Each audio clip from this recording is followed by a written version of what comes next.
فاسألوا أهل الذكر إن كنتم لا تعلمون. بسم الله الرحمن الرحيم.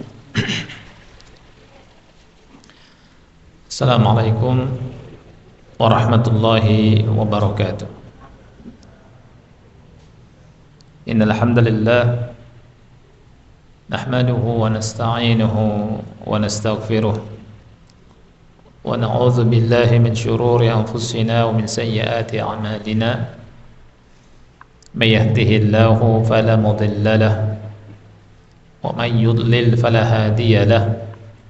أشهد أن لا إله إلا الله وحده لا شريك له وأشهد أن محمدا عبده ورسوله. يا أيها الذين آمنوا اتقوا الله حق تقاته ولا تموتن إلا وأنتم مسلمون. يا أيها الناس اتقوا ربكم الذي خلقكم من نفس واحدة وخلق منها زوجها وبث منهما رجالا كثيرا ونساء واتقوا الله الذي تساءلون به والأرحام إن الله كان عليكم رقيبا. يا أيها الذين آمنوا اتقوا الله وقولوا قولا سديدا يصلح لكم أعمالكم ويغفر لكم ذنوبكم ومن يطع الله ورسوله فقد فاز فوزا عظيما. أما بعد فإن أصدق الحديث كتاب الله وخير الهدي هدي محمد صلى الله عليه وعلى آله وسلم وشر الأمور محدثاتها فإن كل محدثة بدعة وكل بدعة ضلالة وكل ضلالة في النار. Ikhwati fillah rahimani wa rahimakumullah. Bapak-bapak, ibu-ibu dan ikhwan dan akhwat sekalian yang Allah muliakan. Pertemuan yang lalu kita membahas hadis Wasilah Ibnul Asqa Al-Laitsi. Hadisnya derajatnya hasan. Hadis ini diriwayatkan oleh Al-Imam Ahmad dan yang lainnya, bahwa Rasul kita sallallahu alaihi wasallam bersabda, aku diberi ganti waqtitu makana at-Taurah, aku diberikan ganti kedudukan dari kitab Taurat as-sab'u, 7 surat, maksudnya 7 surat yang panjang, terhitung dari surat Al-Baqarah sampai At-Taubah, ya. Surat Al-Anfal dengan At-Taubah dijadikan satu. Wa u'titu makana az-Zabur al-Mi'in, dan aku diberi anugerah sebagai ganti kitab Zabur al-Mi'in. Al-Mi'in ini kata ulama surat-surat yang jumlah ayatnya 100 ke atas. Dari mana ke mana? Dari surat Yunus sampai akhir As-Sajdah. Kemudian Rasul berkata, wa u'titu makana al-Injil al-Mathani, dan aku diberi anugerah sebagai pengganti kedudukan Injil dengan al-Mathani. Al-Mathani itu kata ulama adalah surat-surat yang jumlah ayatnya 100 ke bawah, dari surat Al-Ahzab sampai akhir surat Al-Hujurat. Dan ini ditimbang dari sisi ghalibnya, dari sisi kebanyakannya, ya, karena ada beberapa surat yang lebih dari 100. Kemudian Rasulullah SAW berkata, wa fuddiltu bil mufassal, dan aku diutamakan, dilebihkan dari semuanya dengan al-mufassal. Al-mufassal adalah surat-surat yang pendek, ya, kalau dibandingkan dengan surat-surat yang kita sebutkan dari awal.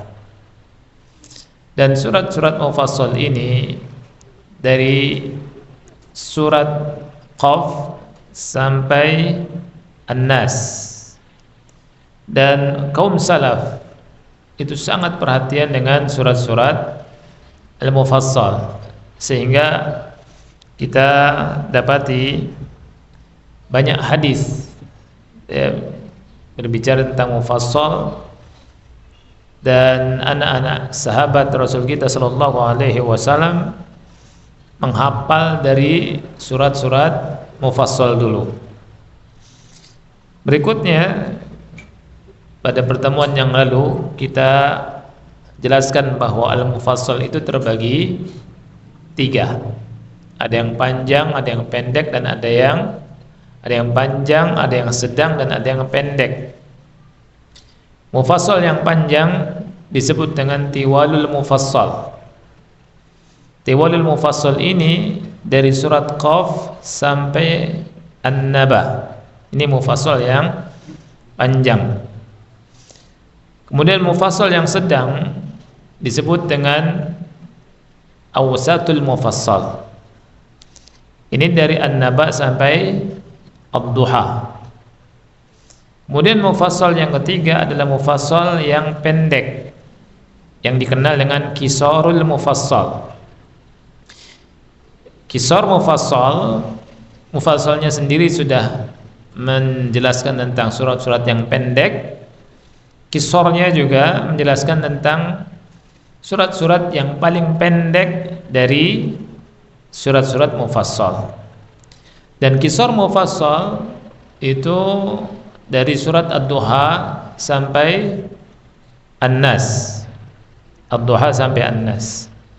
Dan Rasul kita sallallahu alaihi wasallam, Bapak Ibu, ikhwan dan akhwat yang Allah muliakan, itu sangat perhatian dengan qisar mufassal. Dan ini dibuktikan kalau Rasul SAW mengimami sholat maghrib, itu sunnahnya dengan qisar mufassal. Sesekali boleh dengan surat yang panjang. Rasul pernah membaca surat At-Tur dan surat yang lainnya yang panjang. Tetapi kebiasaan Rasul sallallahu alaihi wasallam membaca dengan qisaru al-mufassal. Ya, jangan dibalik. Karena sebagian orang membalik di salat maghrib membaca selain qisar mufassal. Ya. Kemudian di yang lainnya dengan surat-surat yang pendek. Ini terbalik. Nah, majelis kita ini insyaallah taala akan membahas tafsir dari qisaru al-mufassal.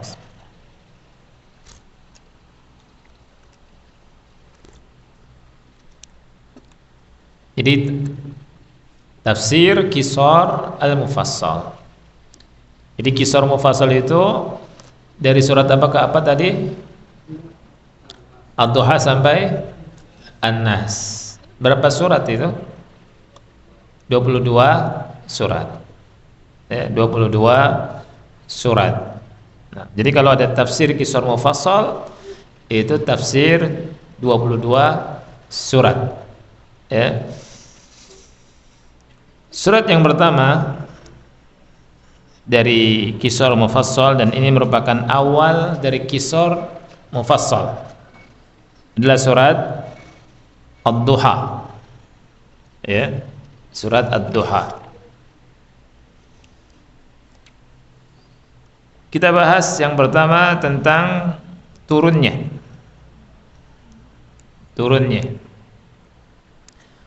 Turunnya surat Ad-Duha ini ulama sepakat dia adalah makkiyah. Dia adalah apa? Makkiyah. Di surat-surat makkiyah. Surat Makkiyah ini surat yang diturunkan qabla al-hijrah, sebelum Nabi hijrah ke Madinah.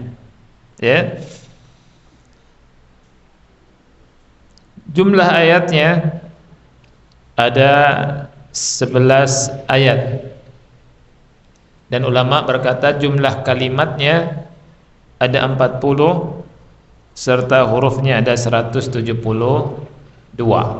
Jadi kalau kita baca surat Ad-Duha sebentar, ya, kalau kita pakai hitungan satu huruf 10 sekali baca 1720.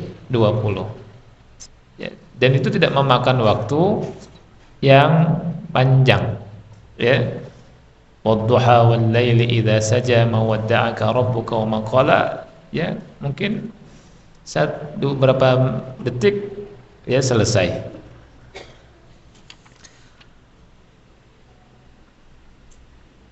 Apa sebab turun dari surat Ad-Duha ini?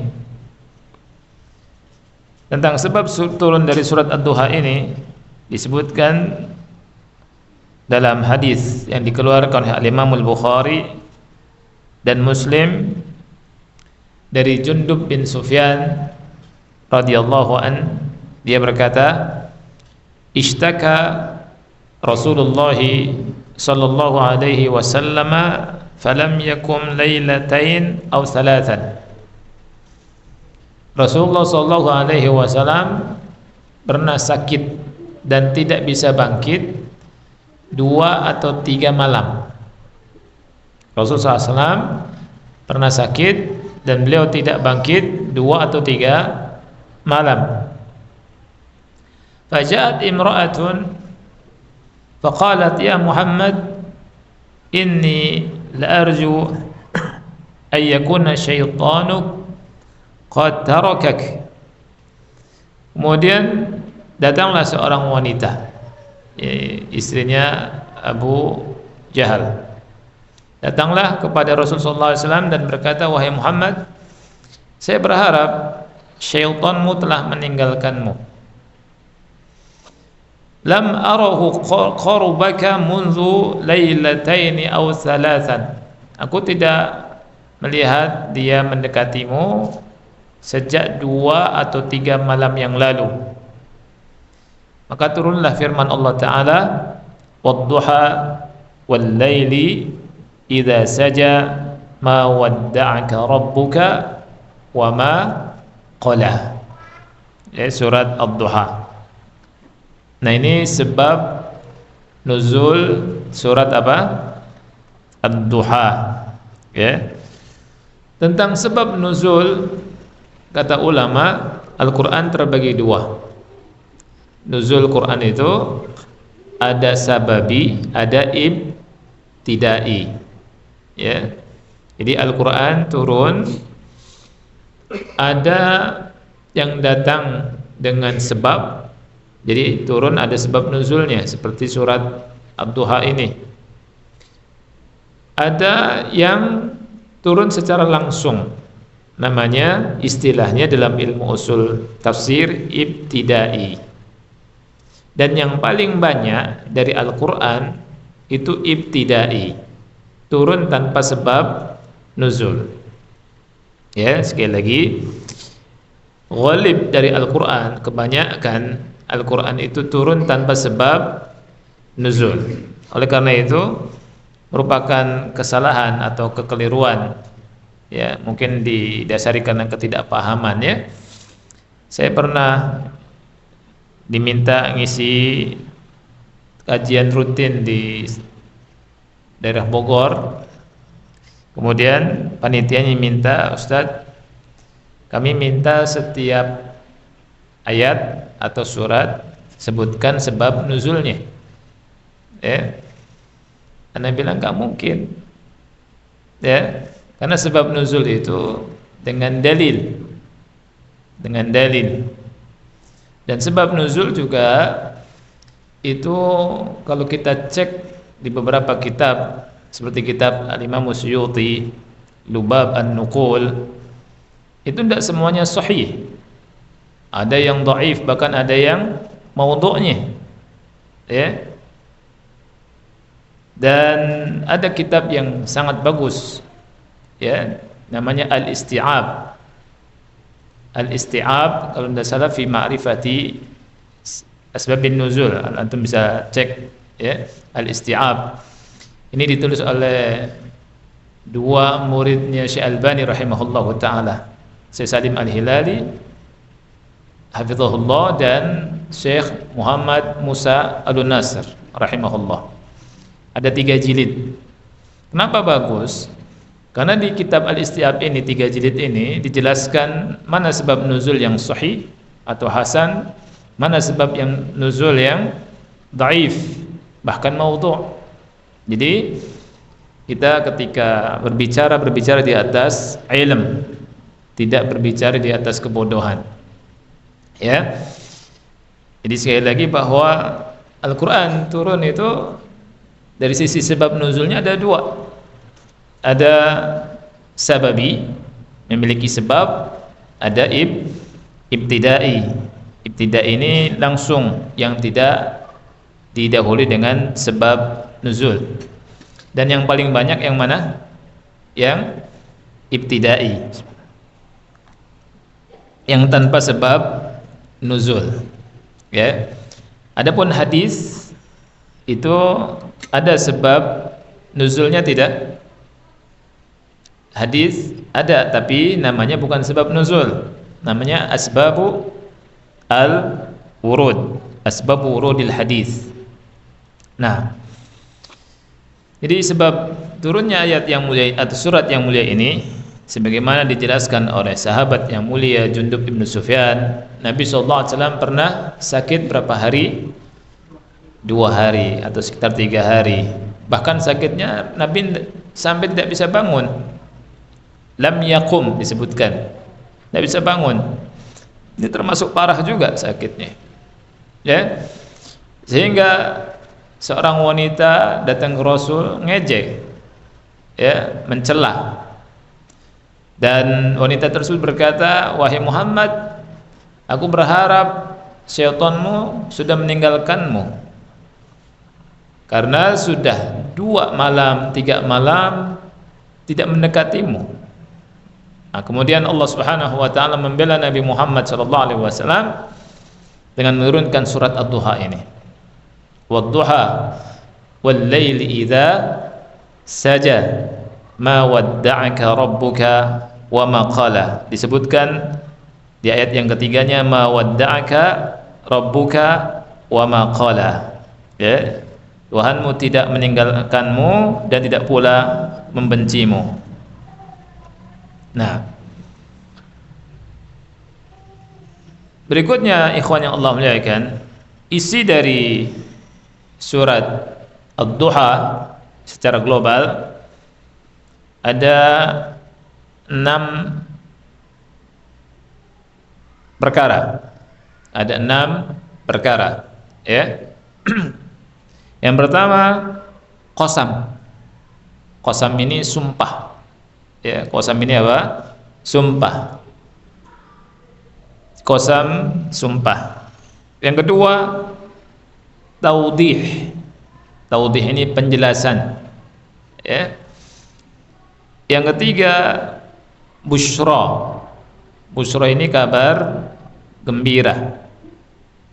Yang keempat, wa'dun, janji. Ya. Allah kasih janji kepada Nabi Muhammad SAW. Yang kelima, imtinan, anugerah. Jadi keutamaan Allah kasih kepada Nabi Muhammad SAW. Dan yang keenam, wasiat. Yang keenam isinya wasiat. Jadi sekali lagi, secara global surat Ad-Duha ini berisi 6 perkara. Pertama, sumpah. Sumpah ini di ayat pertama dengan kedua, wadduha wal laili idza saja. Kemudian yang kedua adalah taudih, penjelasan. di ayat yang ketiga.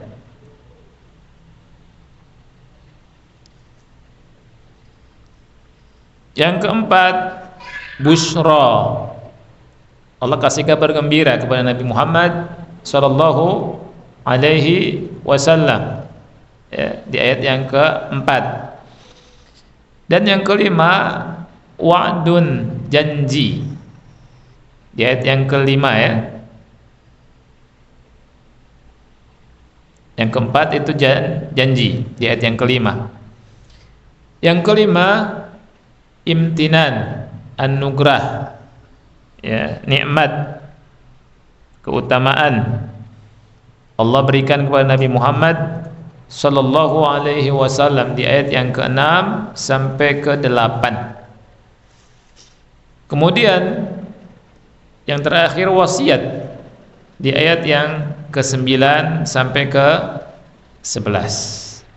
Ya. Insyaallah taala kita akan bahas ini. Ikhwan yang Allah muliakan, tapi sebelum kita bahas isi surat ini, ana akan bahas basmalah dulu, ya. Yani bismillahirrahmanirrahim. Ya.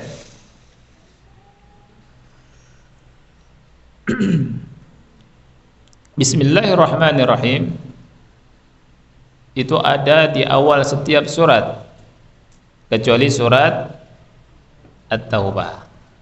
Ya.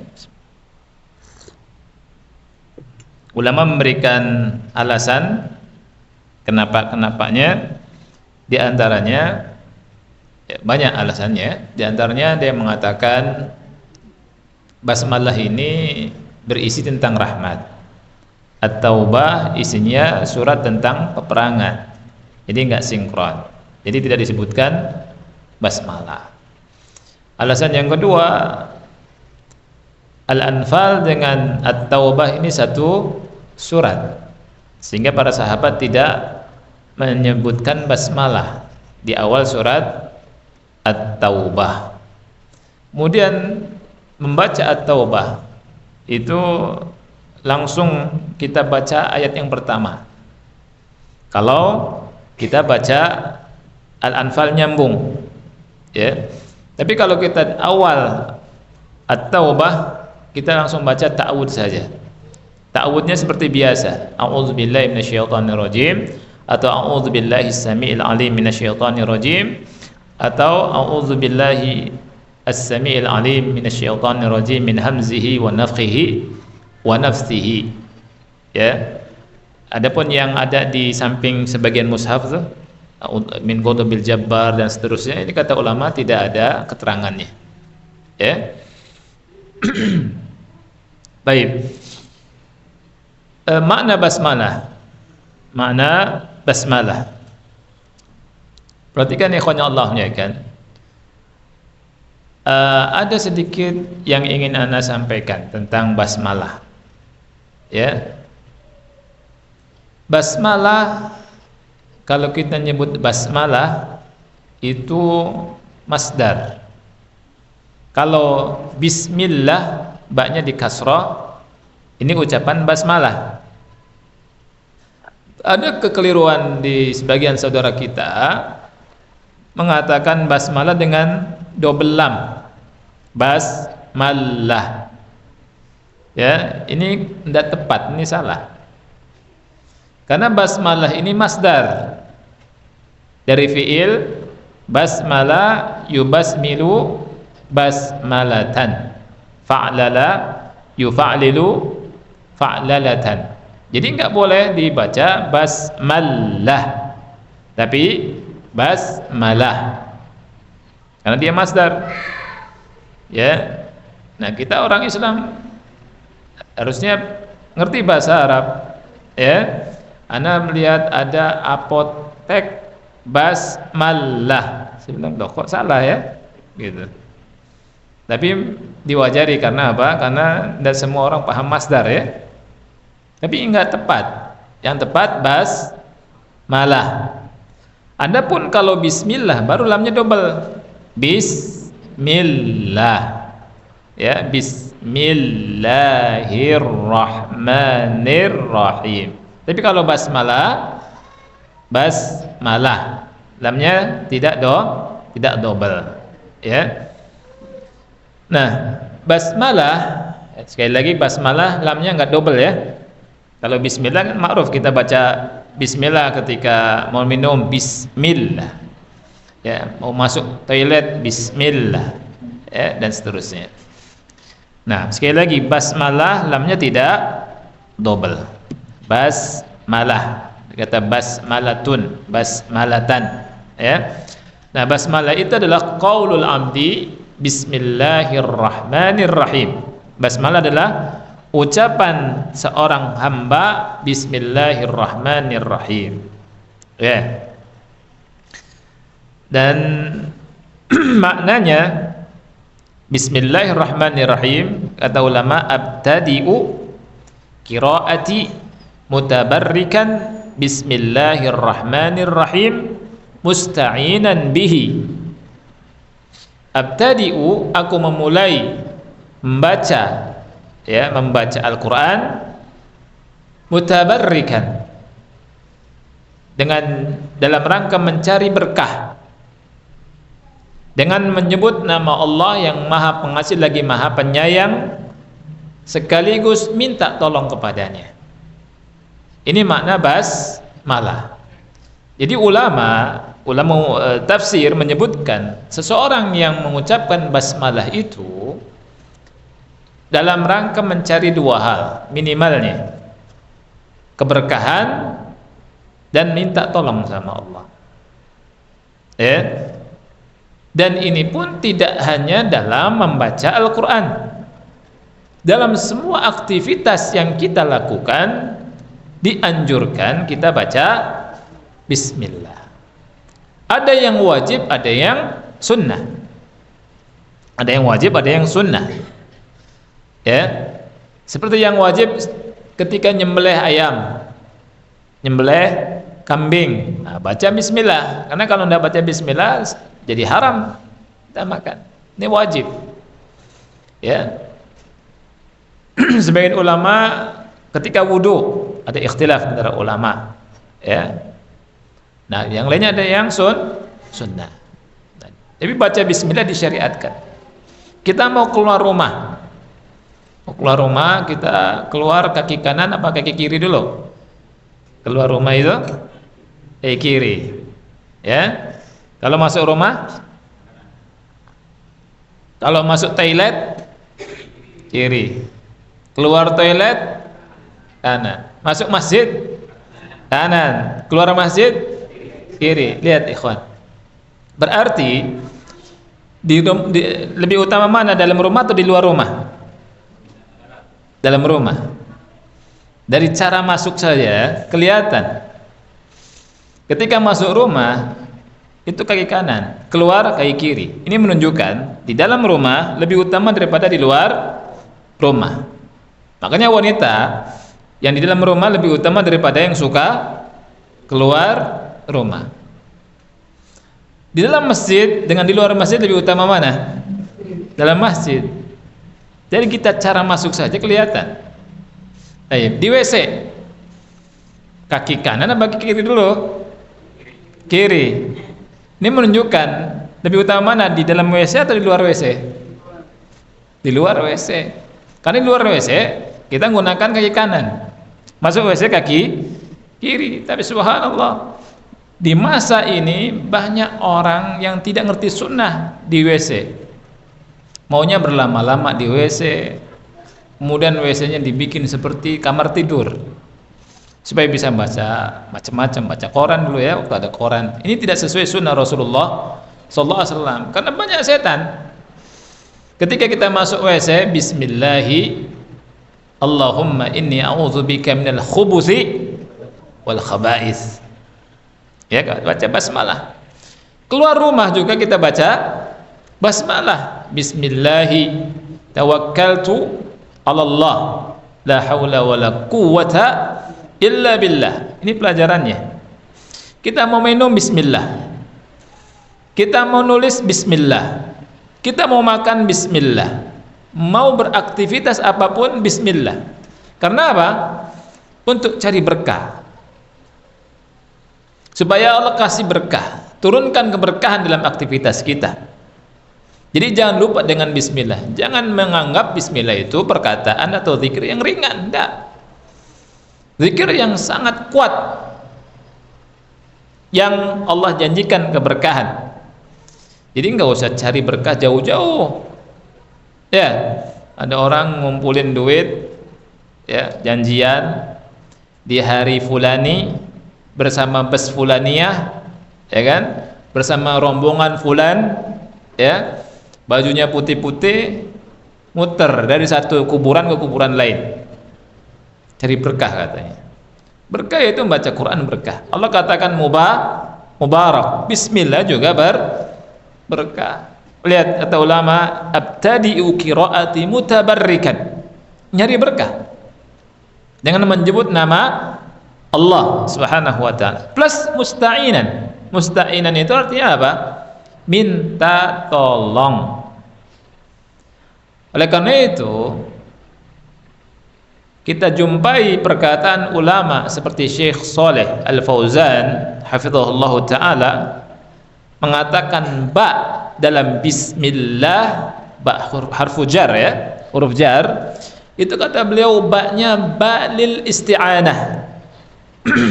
Ba-nya lil isti'anah, ba untuk minta tolong. Ketika kita mengucapkan bismillahirrahmanirrahim, kita hadirkan bahwa kita nyari berkah dengan basmalah dan minta tolong untuk memudahkan urusan kita. Makanya bismillahirrahmanirrahim, ba-nya isti'anah. Dan kata ulama, ketika kita mengucapkan bismillah, kita yakin bahwa kita ini tidak memiliki daya kekuatan apapun yang bisa menyelesaikan aktivitas kita, Allah Subhanahu wa taala. Kita bisa gerakkan tangan, gerakkan kaki, bisa ngelihat, bisa membaca, bisa jalan, bisa beraktivitas, dasarnya adalah pertolongan Allah. Dasarnya pertolongan Allah. Dan ini tauhid. Oleh karena itu ketika kita keluar rumah, bismillahi tawakkaltu 'ala Allahi wa la haula wa la quwata illa billah. Ya. Orang yang paham ini keluar rumah dia menyebutkan bismillah, ya Allah, anda nggak punya daya, nggak punya kekuatan, ucapkan bismillah. Orang ini mungkin tidak pergi ke dukun, nggak mungkin, abadan, selamanya nggak mungkin, karena dia tahu yang ngasih daya dan kekuatan hanya Allah. Abadan nggak mungkin pergi ke dukun. Ya, ini dalam bismillah juga ada tauhid. Jadi kita i'tiraf, mengaku bahwa kita hamba yang nggak punya apa-apa, hamba yang tidak memiliki daya dan kekuatan. Maka Rasul ajarkan, apabila salah satu di antara kalian keluar rumah dengan mengucapkan bismillah, tawakkaltu 'ala Allahi wa la haula wa la quwata illa billah, maka mendapatkan 3 keutamaan di antaranya. Yang pertama, dikatakan kepadanya hudita, engkau diberi petunjuk. Jadi jalan dikasih petunjuk sama Allah, nggak nyasar, ya, nggak nyasar. Ya, yang nyasar mungkin nggak baca bismillah pas keluar rumah, ya. Wa kufita, dan engkau dicukupi. Keluar rumah baca itu dicukupi. Wa wukita, dan engkau dijaga. Hadisnya sahih. Watanaha anhu syaitan, dan syaitan nyingkir dari dia, nggak ganggu orang yang baca bismillah. Kemudian setan berkata kepada setan yang lain, bagaimana engkau bisa menggoda orang yang sudah diberikan petunjuk, dicukupi dan dijaga? Subhanallah. Ya, tapi dimulai dengan bismillah. Bismillahi tawakkaltu 'ala Allah wa la haula wa la quwata illa billah. Ya, ini pelajarannya. Dalam semua aktivitas jangan lupa bismillah.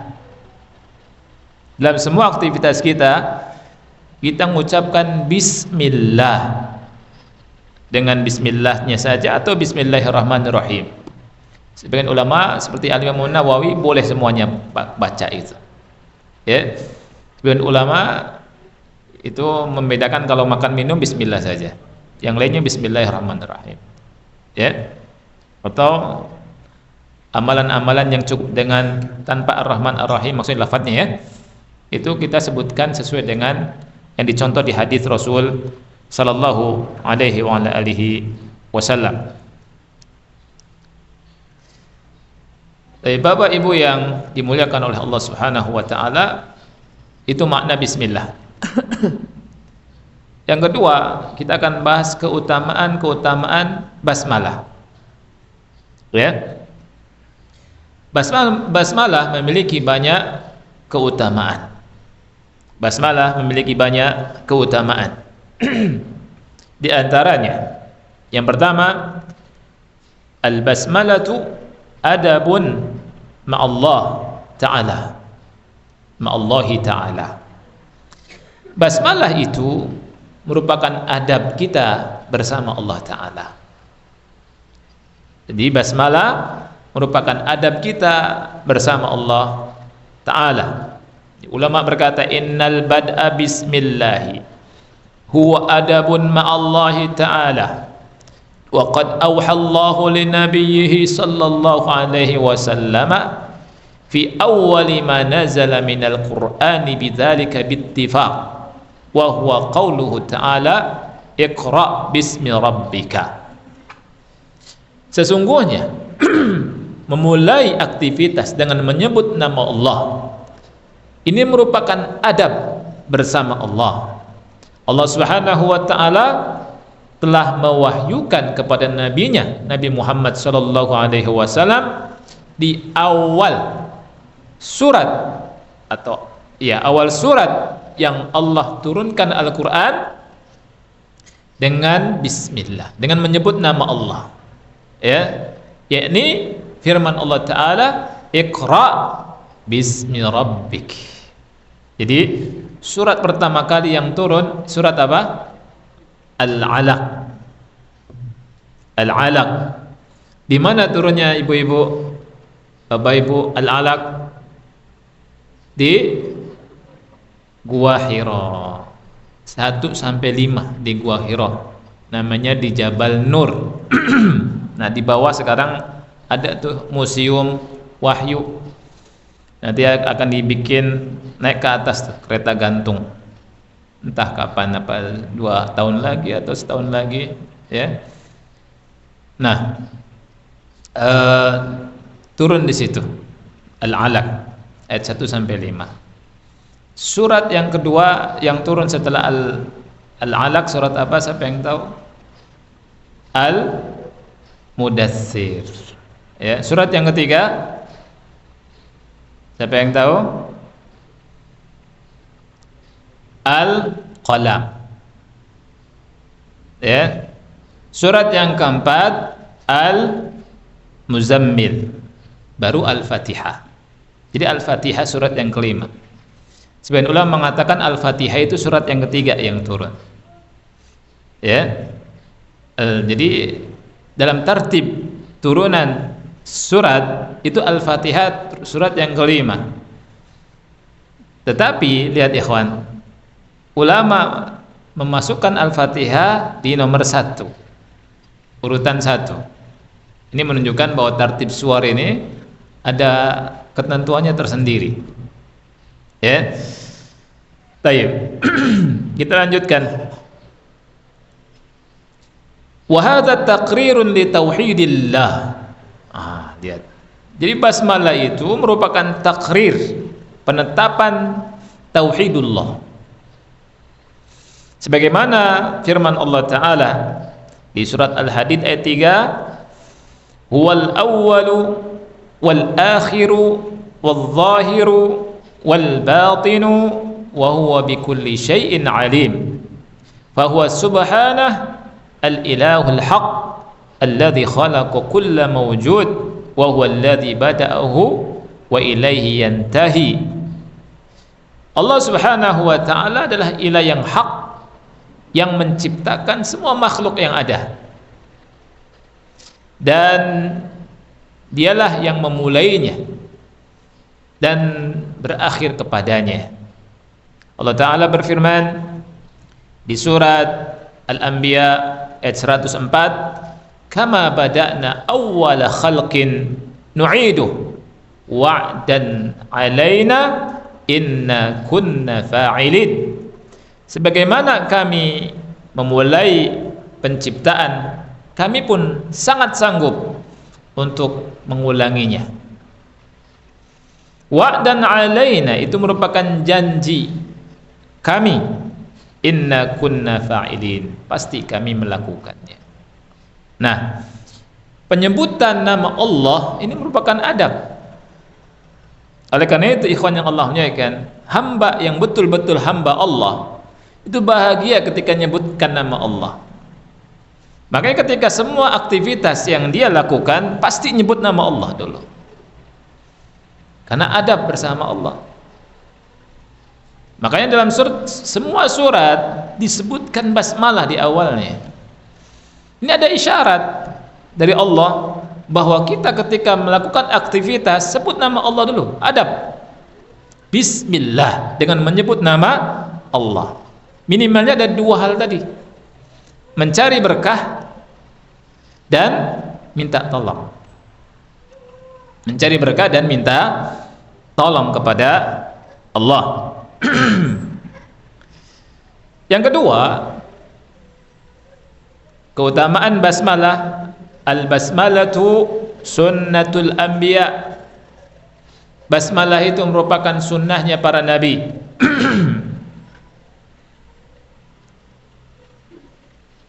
Ya. Jadi basmalah itu sunnahnya para nabi. Ya. Allah Ta'ala menjelaskan kepada kita bahwa basmalah merupakan adab Rabbani yang ada dalam syariat para nabi dan rasul sebelum syariat Nabi Muhammad SAW. Ya. Nabi Sulaiman di surat An-Naml ayat 30 ketika ngirim surat ke Ratu Bilqis, ya, itu nulis basmalah di awalnya, innahu min Sulaiman wa innahu bismillahirrahmanirrahim. Ya. Jauh sebelum Nabi Sulaiman, Nabi Nuh alaihi salam. Nabi Nuh alaihi salam itu ketika masuk naik perahu, Allah Ta'ala berfirman di surat Hud ayat 41, Allah perintahkan wa qala rkabu fiha bismillahi majreha wa mursaha. Kenapa enggak dibaca majroha di sini? Kenapa enggak dibaca majroha? Ya, namanya imalah. Rohnya dibaca tebal apa tipis? Tafkhim apa tarqiq? Tarqiq. Nah, jadi Allah perintahkan Nabi Nuh untuk baca bismillah. Bismillahi majreha wa mursaha. Jadi bismillah itu sunnatul anbiya wal mursalin. Yang ketiga, al-basmalatu sunnatun nabawiyah. Basmalah itu secara khusus sunnahnya Nabi Muhammad sallallahu alaihi wa ala alihi wasallam. Ya. Dalam hadis Bukhari nomor 7, hadisnya panjang. Itu Rasulullah sallallahu alaihi wasallam nulis surat ke Raja Heraklius, itu nulis dengan nyebut bismillahirrahmanirrahim. Bismillahirrahmanirrahim min Muhammad abdillahi wa rasulihi ila Hiraql azimir Rum. Ya, bismillahirrahmanirrahim dari Muhammad hamba Allah dan Rasulnya kepada Herakl. Herakl itu artinya apa? Raja Hercules apa Heraklius? Hercules. Apa bedanya Hercules sama Heraklius? Hah? Heraklius, ya. Anda pernah dengar ceramah Rasul ngirim surat kepada Hercules? Ya. Ini Raja Heraklius. Ya. Nah, pembesar Rom. Diisi di surat itu salamun ala man ittaba'al huda. Keselamatan bagi yang mengikuti petunjuk. Nah, itu dan seterusnya. Berikutnya, basmalah merupakan benteng yang sangat kokoh. Basmalah merupakan benteng yang sangat kokoh yang apabila kita membacanya kita terbentengi dari gangguan syaitan. Syaitan jin dan manusia, ya. Nah, ini penting baca basmalah, ya. Dalilnya apa?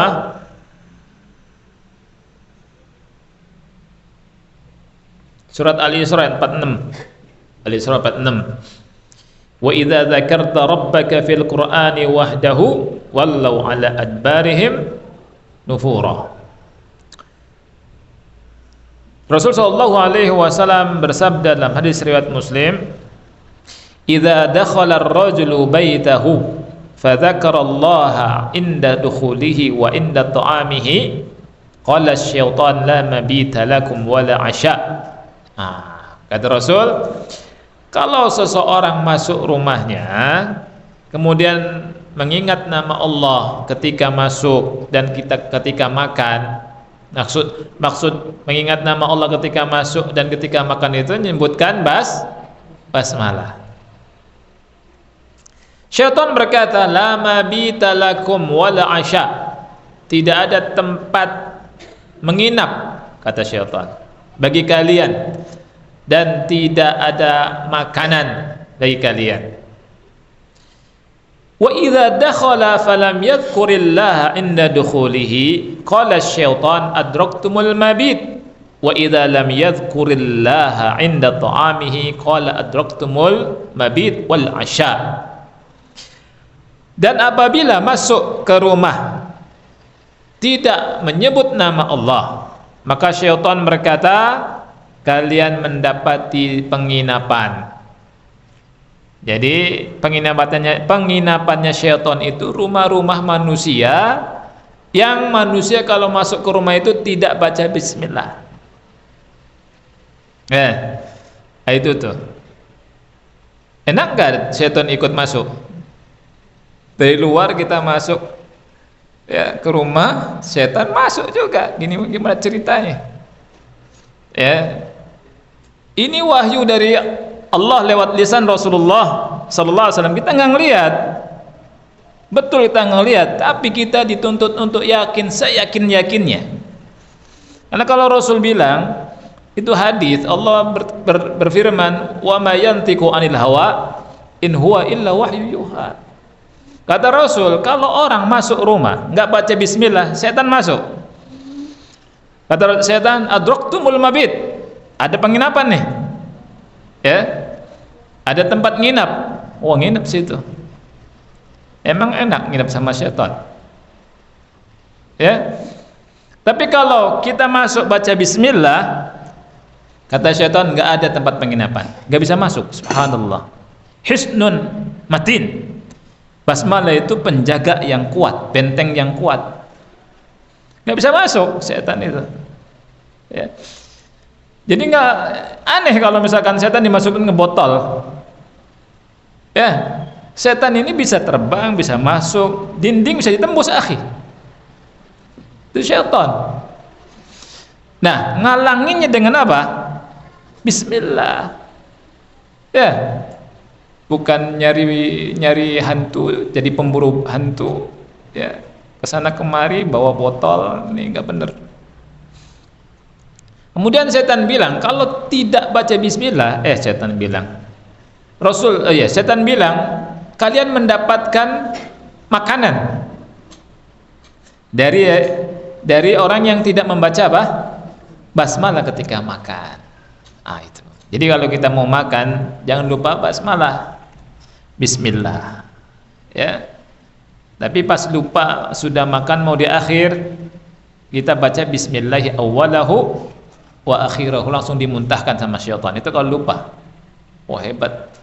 Rasul kasih tahu luar biasa. Setan nggak kenyang. Ya.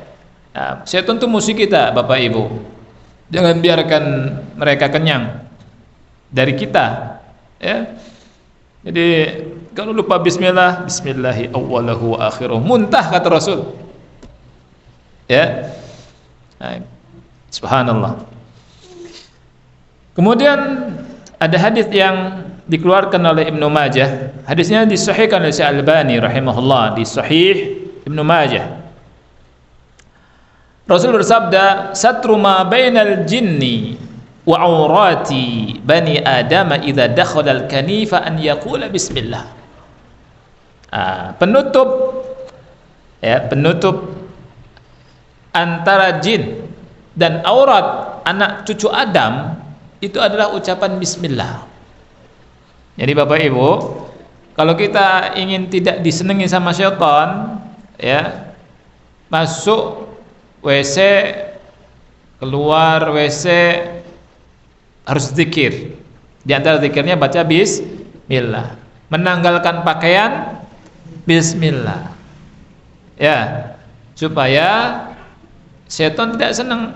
Berapa banyak manusia diganggu sama setan karena setan senang. Ya. Setan senang sama manusia bisa terjadi enggak? Bisa terjadi. Makanya ulama nulis di kitab-kitab itu, apa hukumnya manusia nikah sama jin. Itu ada itu. Dibahas. Ya.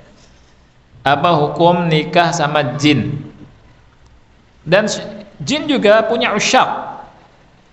Cinta, kangen sama manusia, ada itu. Nggak diganggu. Ya. Nah, kita jangan lupa baca bismillah. Nah. Jadi penutup aurat antara jin dan aurat Bani Adam apabila masuk toilet adalah bismillah. Yang kelima, bismillah merupakan salah satu dari ruqyah syar'iyah. Ruqyah syar'iyah. Dalam hadis yang sahih bahwa Utsman bin Abil As pernah mengeluh sakit kepada Nabi SAW di jasadnya ketika masuk Islam. Rasul SAW berkata, "Dha' yadaka 'ala alladhi ta'allama," kata Rasul. Letakkan tanganmu pada badan yang sakit. Waqul, dan ucapkan bismillahi bismillahi bismillah 3 kali. Waqul sab'a marat, dan ucapkan 7 kali. A'udzu bi'izzatillahi wa qudratihi min syarri ma ajidu wa uhadhir. A'udzu bi'izzatillahi wa qudratihi min syarri ma ajidu wa uhadhir. Jadi kalau ada kita sakit, tubuh kita yang enggak jelas, kita baca begitu. Letakkan tangan kita di tempat yang sakit, baca bismillah 3 kali, kemudian baca a'udzu bi'izzatillahi wa qudratihi min syarri ma ajidu wa uhadhir. Ya, bisa ruqyah sendiri.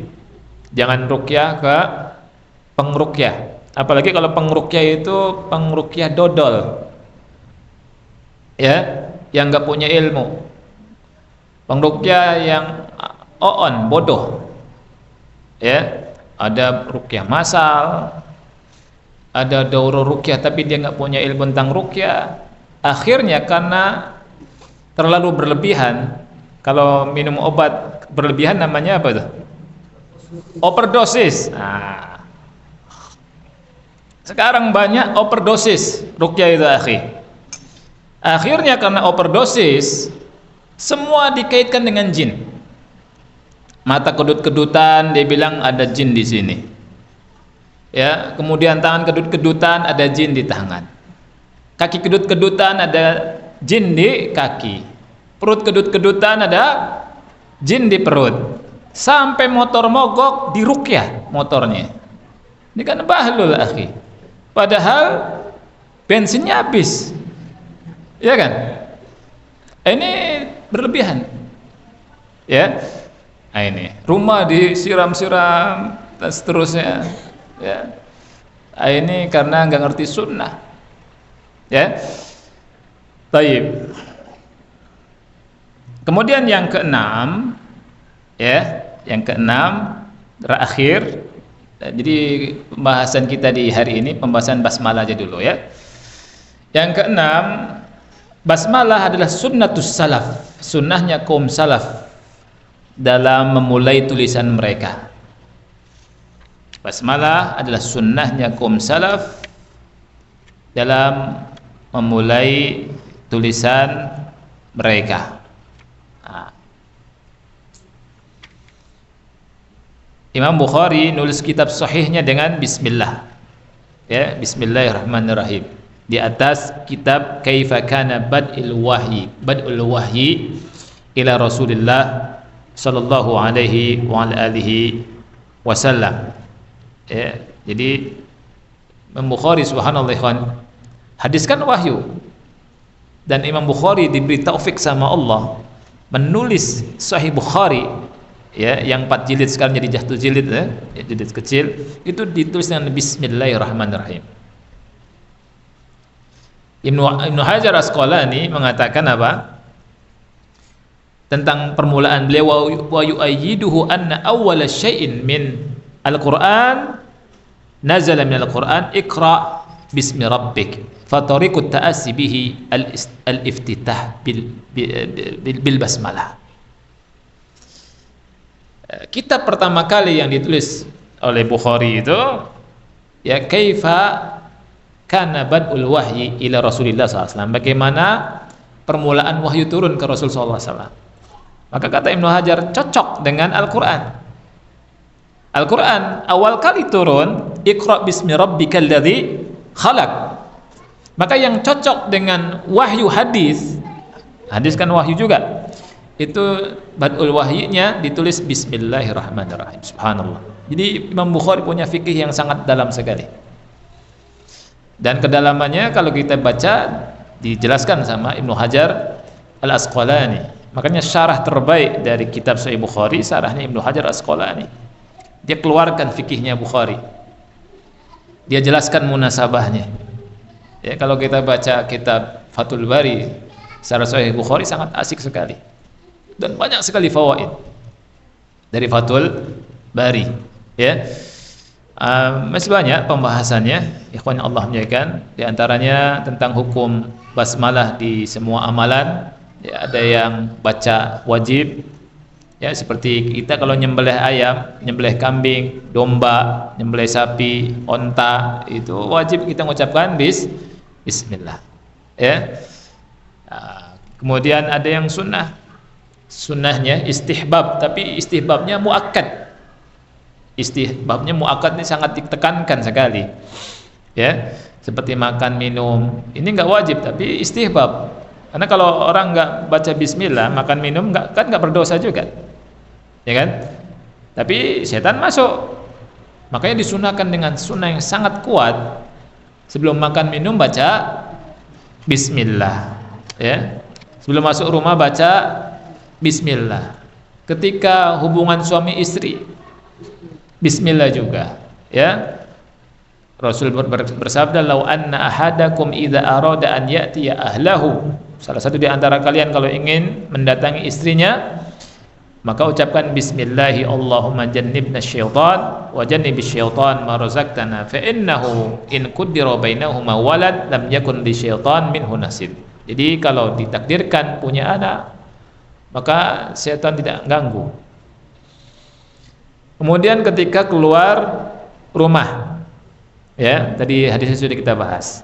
Man qala bismillahi tawakkaltu 'ala Allah wa la haula wa la quwata illa billah yuqalu lahu hudita wa kufita wa wuqita wa tanaha anhu syaitan yaumahu dzalik.